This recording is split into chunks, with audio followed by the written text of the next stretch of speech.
So did you update your AOS app this morning? I did. Nice. And did you see some massive changes in your army? Yeah, I checked both my lists for the 2 armies I play, and the numbers didn't change. Or as in, they changed, but they did the net number. There's still 2,000 points. Didn't go up or down. All right. Like some units went up and down, just for fun. Yeah. But at the end of the day, didn't really matter. Now it could be a me problem because I don't play strong meta armies, and I usually build not extreme lists. I like taking, I make the inefficient choice of taking a model kit because it looks cool, not because it's the best. Sure. So well, I even noticed that with my Seraphon army, which I think I made not that I played it yet, but I made a pretty competitive Seraphon army, and it just basically, it did this plus minus thing, and basically this went down. Yeah, it ended up I think I'm 10 points over now instead of 2,000 points. So I'll have to make a change. Yeah. It was look, we got to release this big battle pack. Yeah. Everyone needs to get something. Yes. Which means that there's a lot of nothing. A lot of up. This is +10, but this is -10, and you're like, oh, cool. It's all designed to, I guess, curtail certain spamming of X or Y. But yeah, and it did look like they have probably put a slight nerf on a couple of the top armies, like Lumineth and Nighthaunt. Probably got a little bit of a hey buddy. Yeah, Nighthaunt got like a little bit of a punch in the arm. Was it a punch in the arm? Yeah, there's like a bruise forming or whatever. Yeah, for sure. That's good. They probably had a couple. Multiple units got some points increases, and then they reduced some other things. But the other thing, if you play a lot of AOS or any of the 40K in a semi-competitive format, is huge PDF, like 60 pages, because what a document. They got to touch everyone a little bit, and then changes to the main main sections of endless spells and or manifestations. So your unfortunately your handbook and technically rulebook has. You should have got the handbook out so you could have thrown it across the room right now. Across the room. It's out of print. Yeah. I guess I could throw in my one, not the wrapped copy. Yeah, I don't want to do that. I guess I got to sell that. So they made a tweak to the manifestations to reduce some of it, to make them easier to get rid of. Yeah. You get to unbind easier if there's a couple on the table now, and I think they weakened a couple of the stronger ones. They made the Purple Sun and Gnashing Jaws. I think I believe you can just straight up banish them rather than take chunks of wounds off. So it's again about par for the course. It's just one other little thing to download to have on hand. It's just annoying if you don't play a lot, or if you play and someone rolls up and says, "Oh, this doesn't work this way anymore." You're gonna be like, "But my book says this." And you're like, "Yeah, it just changed it." And then you'll be like, "But my book is new." And you're like, "Yeah." Anyway, moving along. This is where we are, right? We're in this era of. It's a video game, but not ultimately, how disappointed can you be if you've been in this ecosystem for the last couple of years? This is the new standard. Your rulebook gets updated within 3 months. Our friends that we play with regularly, our close friends, I don't know. It's in the calendar. You're like, oh, there's gonna be Battle Scroll next week. Cool. Yep. And we all kind of I wouldn't say it's really negative. It's usually kind of oh, cool. And now I can. No, it's funny. No one that I know gets you just look at it as because it's coming. You see it as it's like a video game patch that lands. And you're cool. They buffed this gun. I'm going to use this now in my games of Helldiver or something. You don't really. Well, I think we can separate, probably based on our own knowledge and experience with that. I think we can separate people into two different groups, right? Yeah. I think the people that are actively engaged in playing and enjoying the games. We always say this. The people that are engaged and enjoying the game and playing regularly, they're not getting, say what you want to say about them, but they're not getting caught up in the, oh man, another update. They're just excited to keep playing and enjoying their hobby. and they don't really focus on the negative aspects of that. They just kind of like, yep, this is normal. This is this is how it's been for like years now. Yep. And we're used to it because this is what we accept and engage in. And then the other group is people that don't engage often. They are a bit more, I'm not saying that they're casual players, but they're a bit more casually involved in playing and using their stuff. And that rapid pace of change still bothers them. Yep. And, I'm empathetic to that because I've fallen into that category many times where like things just pass me by and I'm like, oh, damn, I didn't get to use this or whatever happens. And yeah, it leaves like a little bit of a bad feeling for sure. I completely get it. But at the same time now, if you've been doing this for a while, you kind of have to adjust your expectations a little bit too, right? Mm-hmm. I think. Yeah. And there's also the, whatever you want to, because they do, I guess you could call it a comprehensive, whatever they call it, the battle scroll update, where they touch so many aspects of the game. Like literally every army gets like something, or something happens, something goes up in points, something goes down in points, some rule gets errated. Mm-hmm. You do tend to have you have certain armies that are just like maybe underperforming will get some significant boosts, and that might entice a whole collection of people to be like back on that train again, like because like a bunch of units went down in points. You might actually revive your love or your desire to bring that army out and play with it again or something. Yeah, that's true. It has, but they do both. There's a giving and taking away, right? And then you have like certain armies that were having like obviously running away with it a little bit. They get hit with a bit of a nerf bat, and if that's your favorite army, yeah, you're going to be a little like, oh, I don't get to stomp or have the full experience anymore. And the faster I learn to just roll with it, the much more, like I said, I don't really dislike it or love. I just kind of like, okay, like, yeah. And sometimes it's good, sometimes it's not. But I also lived, and so did you, through a long era where the pace of change was grindingly slow. Mm-hmm. And it wasn't great either. Like you would grab even an updated battle tome of a Warhammer Fantasy army, and you'd be like, not really much changed, or if something did change, you're like, well, I got to better live with this change for the next decade potentially. Like, and so a meta would stay the way it was forever. So like say what you want about the quick pace of change now and how it makes books less valid and that sort of thing. But like you're right is. If your army doesn't play the way you like, which for whatever reason, there's never been a time where that could change like quicker than ever before, right? So I feel like I always go back to the thing we talk about this, you talk about this, is just like when you have a collection, it really does benefit people that don't just collect an army like to 2,000 points and stop. This new fast pace of change, like it really does encourage people to go beyond that and build a collection because they like the army. And then, as editions change, as War Scrolls and Battle Scroll updates come out, you can sub things in, sub things out.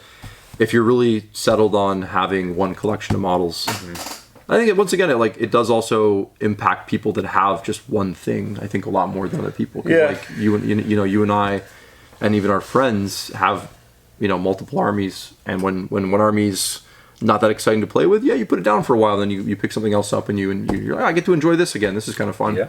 Yep. And of course that does privilege the people that have more stuff, right? Of course, but no, it's not ideal, but it is a business. Sure. So I mean, there's always that angle to it's not fair. No, it's a business. Nothing in business is ever. It's not fair, but it's a business, right? So they make it that way for a reason. Yeah.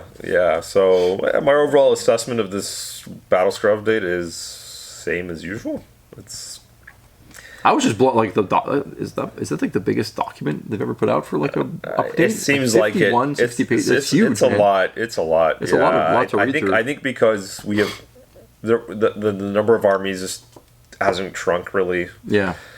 And then they have extra little pages for some of the little erratas. The points changes is one thing, but when they touch rules and rewrite little paragraphs, it's looks like they wanted to address some rule or other the cities one was they could have omitted they could have done nothing, and no one would have, Right. like they had a little errata to just fix a wording on something that, okay, I guess, but like it eats up half a PDF for like page for something that's kind of frankly not that relevant, and their points change were so minor that again.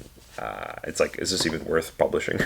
Yeah, it did seem like the point changes were more focused around like underused units. Yeah. And punishing overused units, I guess. That was so a bunch of armies, it's going to feel like that. Yeah. Some armies got legitimately like good things, like Caradron's. I think you were talking about the Seraphon had a bunch of numbers changed. Night Hunt was more of a toning it down a bit. Yeah. So those are good, those I was waiting for those to come. Had quite a bit of points drop too. Sure.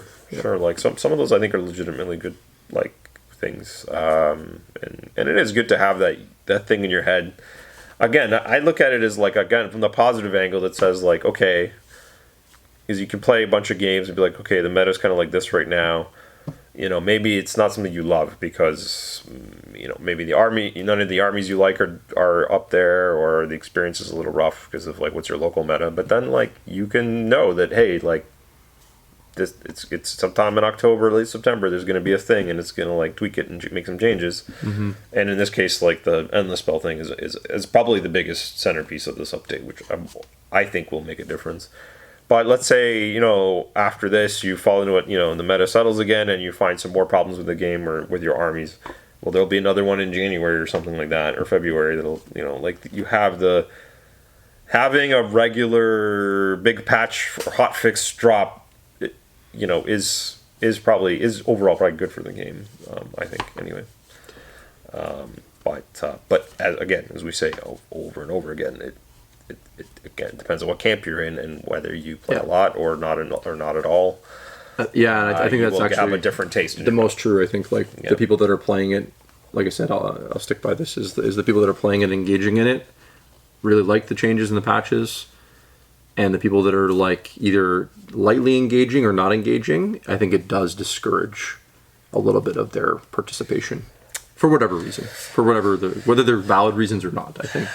I think it does. Again, this is where you got to have that, or try and build a network of regular opponents that play the style that you like. Yeah, 100%. So you could be, if you're a dad and you just like wondering some other dad on down the street that plays, like maybe you just play like just straight up Codex Warhammer, like whatever's just written in the battle tome. Yeah. You don't bother. Don't worry about the updates. And the updates, and if you find something that's egregious, you just house rule it. Sure. Like talk to each other and be like, okay, that seems really strong. Maybe we'll tone it down or whatever. Like, so it does feel like a lot of the problems are just people avoiding that type of work. That there's either like a social element that they're just not exploring.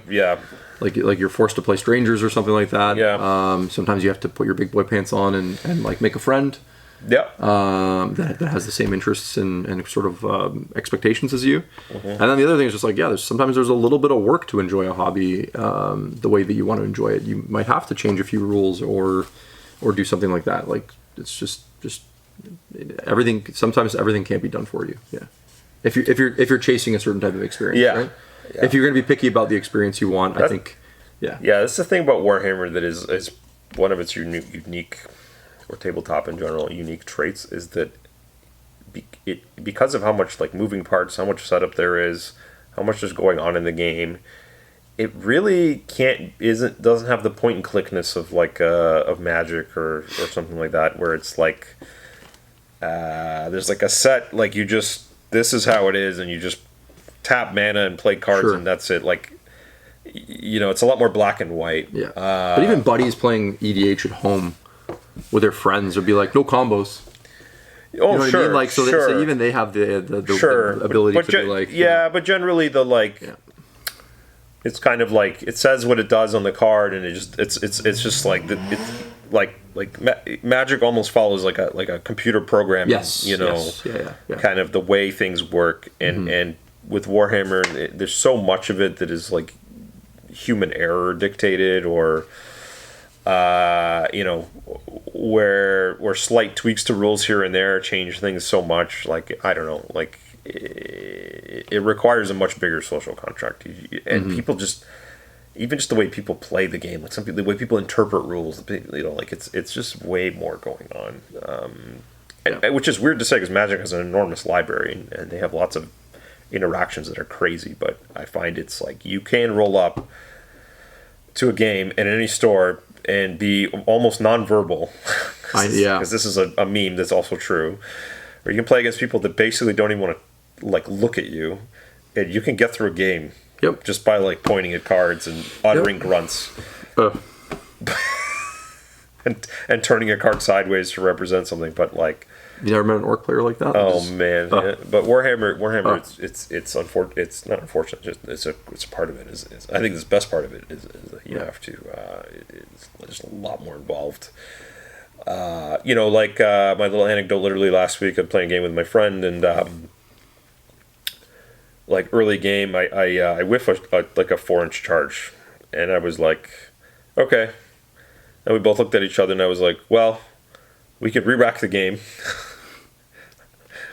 Or we can just kind of like fudge it and just say I made it. And he's like, yeah, that's fair. Because we already knew it was going to happen. He was like, oh, it's going to... Ultimately, I'm going to collapse on this thing. You're going to lose it. You're going to lose a unit for nothing. Yeah. And now you're significantly behind in the game. You took a risk. And I'm like, and if I was playing in a big event, I would live with my mistake. Of course, or whatever. Of course, but this is just like a casual... and I heard a lot of people that play regularly with the same people do similar things. It's just I'm going to. In a casual game, I want to see you make that charge because I want to see what happens, right? Like because most of the time you're going to make that charge. I mean, if you want to have the full experience, you sometimes you need to just whatever. Yeah. It's otherwise it's and I'm happy to write down on the paper that he won the game and with an asterisk, whatever he wants. Like I don't care. Yeah. And he didn't care either, right? So anyway, and then we had a great game. We finished the game and it was great. So it's. I feel like these conversations will always end up in this end game when we talk about Games Workshop meta drops, or price increases or whatever. These are such regular occurrences that they ultimately they stay in the zeitgeist. The discussion gets to the same end, which is it's as bad as you want it to be. I don't want to say that's a sign of immaturity or maturity, but there is an element of like experience and kind of learning that, and sometimes it takes people a lot longer to figure that out for themselves. Because and I remember I've been caught in periods where I didn't clearly have a defined reason of why am I doing this hobby, or what am I enjoying about this, and step back and actually think about what do I want to spend my time doing, as opposed to I'm just kind of going through the motions. So I think it's easy it's hard to be introspective sometimes about those things with yourself, about anything really. Yeah. Let alone the hobby. Yeah. I mean, and the last little point is why we super encourage this is if you can become the person that can objectively say that it's the miniatures are the part you enjoy the most, and and the gaming is secondary, even if the gaming is only if it's a 55-45 split,